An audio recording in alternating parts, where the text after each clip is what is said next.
Hey Shark fans, it's Melinda Marsalis. Welcome to Heard It on the Shark. I'll be your show host, and Mississippi Hills National Heritage Area is your show sponsor. Heard It on the Shark is a weekly interview show that airs every Tuesday at 11 a.m. on the Shark 102.3 FM radio station based in Ripley, Mississippi. Then it's released as a podcast on all the major podcast platforms. You'll hear interviews with the movers and shakers in North Mississippi who are making things happen. I'll talk to entrepreneurs, leaders of business, medicine, education, and the people behind all the amazing things happening in North Mississippi. When people ask you, how did you know about that? You'll say, I heard it on the Shark. Heard It on the Shark is brought to you by the Mississippi Hills National Heritage Area. We want you to get out and discover the historic, cultural, natural, scenic, and recreational treasures of the Mississippi Hills that are right in your backyard. And of course, we want you to take the Shark 102.3 FM along for the ride. Musical credit belongs to Hill Country Blues guitar legend Gary Burnside and the late great Buddy Grisham, playing Long Way Home from their album Acoustic Brothers, which was recorded at Sun Bear Studio in Ripley, Mississippi.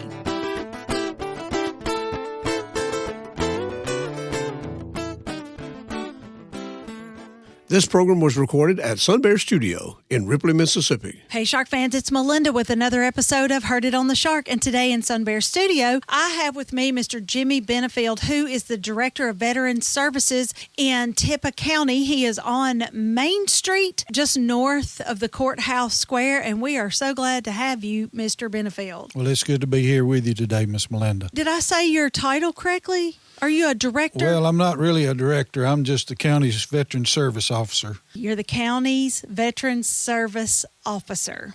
Tell me who should come to see you. I've only been doing this job since August, but I've already realized that a lot of our veterans, anybody who's ever served in any capacity, just do not know what's out there for them. So I need all veterans to come. I need their widows to come if they've passed away. If they haven't, I need them to bring their wife with them. Sit down and let's talk about what's available out there for all of our veterans. You said those words to me a couple of weeks ago, and I thought this is something we really need to get out there in the world, because I can't stand wasting anything, something that's offered and people don't know to come take advantage of Right. it makes me crazy. And so I really want to help you get people knowing what they can do. So anybody who has served in the military, wartime, peacetime, doesn't matter, they've served in the military, they can come up and get what sorts of services? Yeah, anybody that's ever served. I know I have a lot of our National Guard members, and they think, well, I haven't been anywhere, haven't done anything, but you have. You went to basic training. You've been to all your training since then. We got tank units here, and they're loud, they're noisy, there's lots of gunfire, and probably every veteran has some form of tinnitus, hearing loss. So they need to come and talk to me and let us sit down and go through everything they've ever done, so that we can figure out just what they're eligible for. Okay, so all kinds of medical help. Is it medical only? Well, this is we can get you help you get signed up on the medical, the health side, but I'm dealing more with pension type, compensation type. The VA has got a bad rap in the past, but they're getting a lot better, and they want to help our veterans, but they don't know what the veterans need unless they come apply for it. So they need to come and apply. Let me know, do they have ringing in their ears? Do they say, a whole lot? Does their wife say, you're never listening to me? When now, they are, they just can't hear. Wait a minute, Mr. Jimmy. I think that's all of y'all. That's all of, well, that veteran could be true. Or not. But if you're a veteran, you can get help if that's true. If you're a veteran, you can get help for those kind of things. You know, I had a guy come by, well, he's come the last 2 months, and he's brought me his check, and he said, I get this check for $300 and something.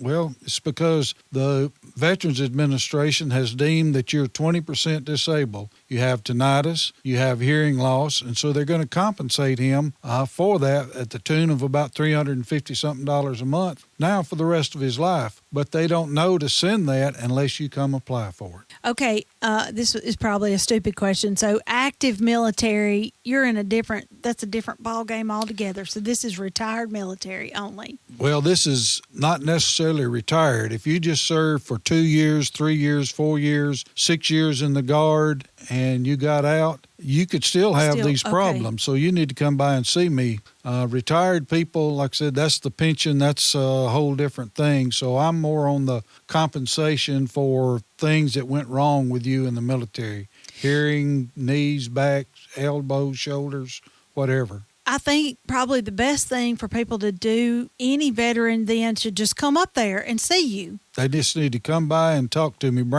Regardless. Bring me your discharge paperwork. You know, the veterans know to bring a DD-214, or if you were in the Guard, you'll have a DD-214 and an NGB-22, which tells me how much time you've served in the Guard and your jobs. It'll tell me what jobs you did in the military, because everybody's going to be different. If you were a tanker or an infantry guy, you're going to have different disabilities than somebody who worked in the office or was a cook. They'll all have some sort of disability, I'm sure, but everybody's going to be different. Okay. And they can just answer. You'll ask them the questions that help them figure out what they deserve to get. Yes, ma'am. We will sit down and go through their military career, however long or short it was, and then we will come up with whatever we need to apply for. Okay, and you said widows, because I know you're old school and you're thinking all men. Obviously, a spouse either way. A spouse either way. Okay, a widow or widower of a veteran. Why would they come in?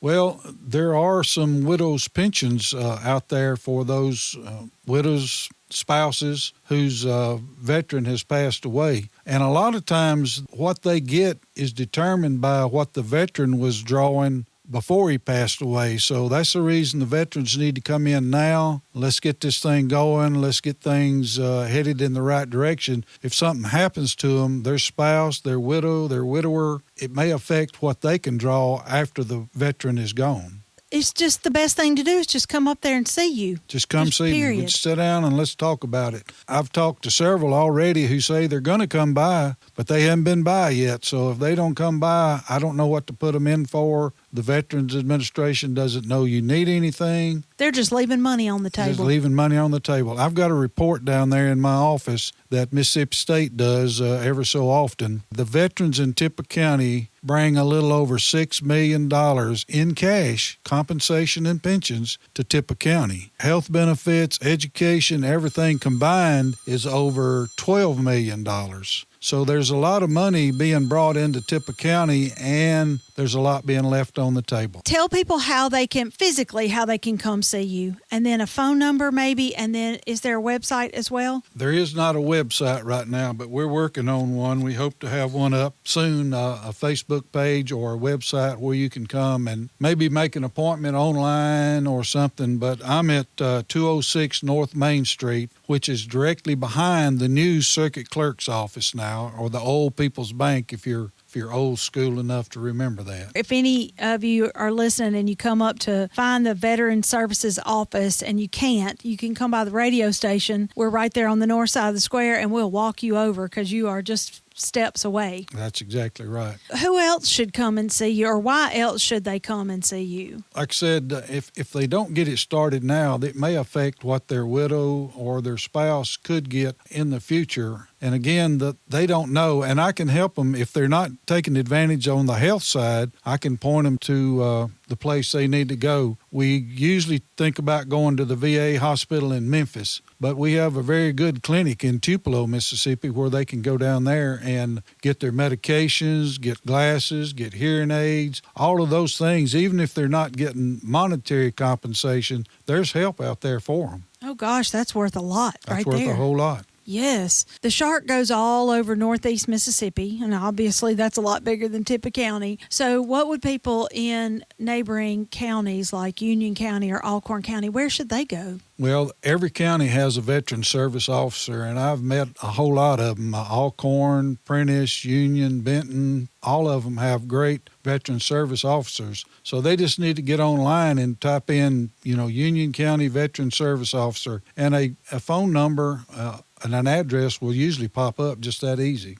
Okay, you guys and ladies, get out there and get all this that is due to you. There's people out there waiting to help you. And like you said, if you don't do it for yourself, at least do it for the people that you're going to leave behind one day. That's exactly right. Mr. Benefield, I'm so glad to have you up on the square. I know you're going to do a fantastic job, and you'll be overrun with clients pretty soon. Well, I hope so. Thank you, Miss Melinda. Okay, Shark fans, that's it for this edition of Heard It on the Shark. This has been Mr. Jimmy Benefield, who is the Veteran Services Officer for Tippah County. Tune in every Tuesday at 11 a.m. to find out what's going on from other local community leaders like Mr. Jimmy. If you have a question, comment, or suggestion for an interview, or if you want access to this interview, you can head over to our website, shark1023.com, and click on the podcast tab. Keep it tuned to the Shark 1023 and have a great rest of the day. The Mississippi Hills National Heritage Area was established by the United States Congress in 2009 and represents a distinctive cultural landscape shaped by the dynamic intersection of Appalachian and Delta cultures. This intersection has produced a powerful concentration of nationally significant cultural icons, including King of Rock and Roll Elvis Presley, First Lady of Country Music Tammy Wynette, blues legend Howlin' Wolf, civil rights icons Ida B. Wells Barnett and James Meredith, America's favorite playwright Tennessee Williams, and Nobel laureate William Faulkner. The stories of the Mississippi Hills are many and powerful, from music and literature to Native American and African American heritage to the Civil War. The Mississippi Hills National Heritage Area supports the local institutions that preserve and share Northeast Mississippi's rich heritage. Begin your discovery of the historic, cultural, natural, scenic, and recreational treasures of our region by visiting the Mississippi Hills National Heritage Area online at mississippiHills.org.